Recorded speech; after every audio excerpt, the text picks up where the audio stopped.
स्वास्थ्य व्यवस्था ने अपनी पूरी ताकत झोंकी, चिकित्सक और सारे हमारे चिकित्सा कर्मियों ने। आगे बेहतर हो इसके लिए सतत निगरानी और उस काम को स्वास्थ्य विभाग कर रहा है। 18 साल से 44-45 साल तक के लोगों का जो होना है वो कल भी होगा, आज नहीं हो पाया इसलिए कि टीके की उपलब्धता कम हुई। टीका सबको मिलेगा और टीके का उत्पादन भी लगातार बढ़ रहा है, आपूर्ति भी बढ़ेगी।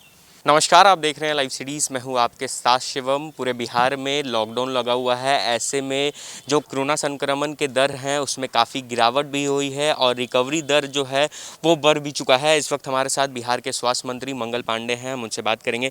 सर, लग रहा है कि बिहार में लॉकडाउन का अब असर देखने को मिल रहा है, क्योंकि जो कोरोना संक्रमण के दर हैं उसमें काफ़ी गिरावट भी हो रहा है और रिकवरी रेट पूरा हाई भी हो रहा है। नहीं, आप देख रहे होंगे कि पिछले 15-16 दिनों से कोरोना के संक्रमण के नए मामले जो होते हैं उसमें कमी आ रही है।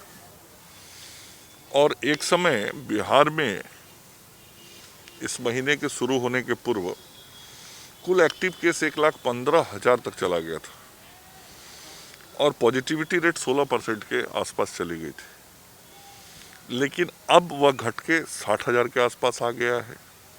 पॉजिटिविटी रेट 4.6% के आसपास आ गया है। ये लगातार घट रहा है और इसमें जहां लॉकडाउन का एक रोल है, वहीं हेल्थ इंफ्रास्ट्रक्चर ने इस विषम परिस्थिति में जिस तरीके से सारी चीज़ों को संभाला और लोगों को सेवा दिया, क्योंकि आप ये भी देख रहे होंगे कि जो मरीज हुए उसमें बहुत बड़ी संख्या में स्वस्थ होकर घर गए। वो तो स्वस्थ होकर घर गए तो वो हेल्थ इंफ्रास्ट्रक्चर ने जो उनको सपोर्ट किया उसके कारण।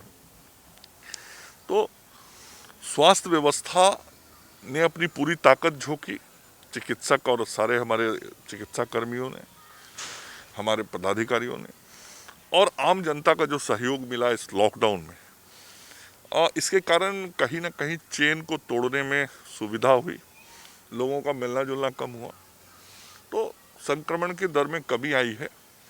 लेकिन जिस प्रकार की परिस्थितियां पूरी दुनिया और देश के अंदर बनी हुई, हमको बहुत ही गंभीर रहना पड़ेगा और बहुत सख्त मॉनिटरिंग करती रहनी पड़ेगी, क्योंकि कोई नहीं जानता कि आगे क्या होने वाला है। तो आगे बेहतर हो इसके लिए सतत निगरानी और उस काम को स्वास्थ्य विभाग कर रहा है। पर सर, मृत्यु दर जो है उसमें गिरावट नहीं हो आ रही है। लगातार जो मृत्यु दर है उसमें बढ़ोतरी ही हो रहा है। नहीं, आप ध्यान दीजिएगा ना, 14 महीने से कोरोना है और 14 महीने में बिहार में शुरू का जो 11 या 12 महीना मान लीजिए, वो समय जो था उसमें लगभग 1650 लोगों की मृत्यु हुई थी और विगत 2 महीने में लगभग 2400 लोगों की हो गई। चूंकि इस 2 महीने में संक्रमण भी बहुत तेजी से बढ़ा। पिछली बार जहां मैक्सिमम संक्रमित 35,000 हुए थे एक दिन में, माने कुल एक्टिव केस एक दिन में 35,000 था, वो इस बार 1,15,000 गया। और कुल संक्रमण पिछली बार मैक्सिमम एक दिन में 3800 था, जो इस बार 15,000 के आंकड़े को पार कर गया था। तो संक्रमण ज़्यादा हुआ, स्वाभाविक रूप से मृत्यु भी ज़्यादा। लेकिन जब आप इसको देश के नज़रिए से देखिएगा तो पूरे बिहार का जो मोर्टेलिटी रेट है वो 0.6 के आसपास है और पूरे देश का जो है वो 1.1 के आसपास, मतलब लगभग दुगना है। तो हम सब लोगों ने राज्य के अंदर जो स्वास्थ्य व्यवस्थाएं, स्वास्थ्य का प्रबंधन किया, उसका परिणाम बहुत साफ दिखता है कि कुल मिला के राज्य में मृत्यु जो हुए कोरोना से, उसका दर और रफ्तार बिहार में कम है। हर मृत्यु मन को पीड़ा पहुंचाती है और हर मृत्यु से समाज का नुकसान होता है। एक सवाल है सर कि वैक्सीन को लेकर लगातार कमी हो रही है। पिछले संडे की भी बात है, पिछले संडे में भी पूरे पटना ज़िले में कहीं भी वैक्सीन नहीं लगाया गया, कोई नहीं भी केंद्र पर, और आज भी 18 वर्ष से ऊपर आयु वालों लोगों को पटना में नहीं लगाया जा रहा है। तो क्या लगातार आप लोग केंद्र सरकार से भी गुहार लगा रहे हैं कि जो वैक्सीन है वो ज़्यादा मात्रा में भेजा जाए, पर क्या दिक्कतें हो रही हैं? नहीं, दिक्कत उत्पादन जितना बढ़ता जाएगा उतना अधिक सभी राज्यों को मिलता जाएगा। बिहार में जो 45 साल से ऊपर के लोगों का टीकाकरण है वो आज भी हो रहा है, पटना में भी हो रहा है। 18 साल से 44-45 साल तक के लोगों का जो होना है वो कल भी होगा, आज नहीं हो पाया इसलिए कि टीके की उपलब्धता कम हुई। हम सब लोगों ने 1 करोड़ डोज का ऑर्डर किया, एडवांस में पेमेंट भेजा हम लोगों ने, और जैसे जैसे उत्पादन हो रहा है वैसे वैसे आपूर्ति भी हो रही है। आज ही अभी फिर वैक्सीन का डोज आ रहा है 18 साल से 45 साल वालों के लिए, तो कल से पड़ेगा सब जगह। और जो भारत सरकार से सूचना हम लोग को मिली है, जून के प्रथम सप्ताह से उत्पादन और बढ़ेगा तो आपूर्ति और बढ़ेगी। और बिहार उन राज्यों में से है जहां 18 से 45 वर्ष के बीच का जो टीकाकरण देश में शुरू हुआ था, तो पहला जो तीसरा चौथा राज्य था उसमें बिहार है। और हम लोगों ने टीकाकरण भी 9 लाख से अधिक कर दिया है इस एज ग्रुप का। तो हम सब लोग टीके की उपलब्धता के साथ साथ इस लक्ष्य को भी आगे बड़े संख्या में प्राप्त करेंगे।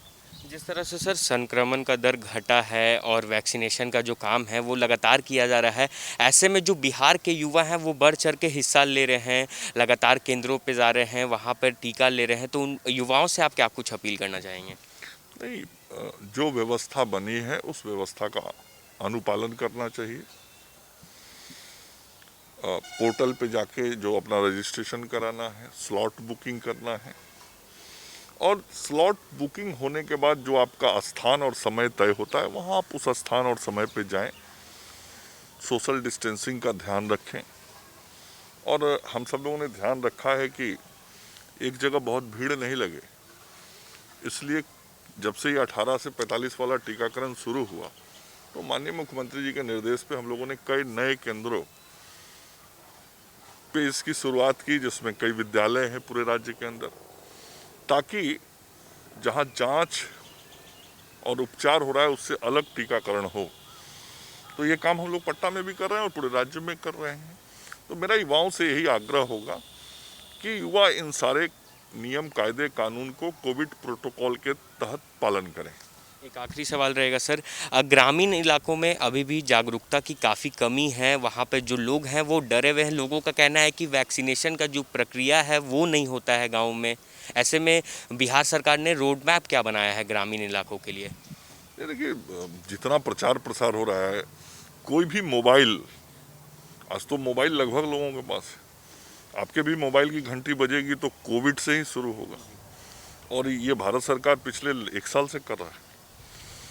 तो टीकाकरण के बारे में भी बातें कही जाती हैं, अखबारों में एक एक पेज का विज्ञापन दिया जाता है, टीवी पे विज्ञापन दिया जाता है, सोशल मीडिया के थ्रू बोला जाता है, विभाग के द्वारा बोला जाता है, मेरे द्वारा बोला जाता है, माननीय मुख्यमंत्री जी के द्वारा बोला जाता है। तो हर स्तर से, और मीडिया के साथ ही भी आप सब लोग भी टीकाकरण की बात करते हैं, तो हर स्तर से प्रचार प्रसार हो रहा है।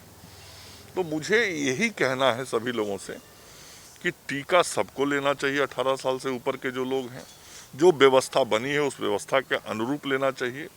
टीका सबको मिलेगा और टीके का उत्पादन भी लगातार बढ़ रहा है, आपूर्ति भी बढ़ेगी। टीका जिसने पहला डोज ले लिया है उसको दूसरा डोज जरूर लेना चाहिए। ऐसा भी ध्यान में आ रहा है कि पहला डोज लेने के बाद दूसरे डोज को लेने में थोड़ी स्थिरता आ गई, तो दूसरा डोज जरूर लें सब लोग जाके वैक्सीन केंद्रों पर। और जिन लोगों को पहला डोज लेना है वो भी प्रोटोकॉल के तहत जाके पहला डोज लें। कहीं किसी तरह का मन में संशय रखने का जरूरत नहीं है। इस देश के अंदर 18 करोड़ से अधिक ज़्यादा डोज पड़ चुका है। बिहार के अंदर 91 लाख से अधिक डोज पड़ चुके हैं। तो कहीं कोई किसी को दिक्कत नहीं है, कठिनाई नहीं है, परेशानी नहीं है। यह कोरोना से बचने का एक महत्वपूर्ण उपाय जरूर है, तो इस उपाय को सबको अपनाना चाहिए।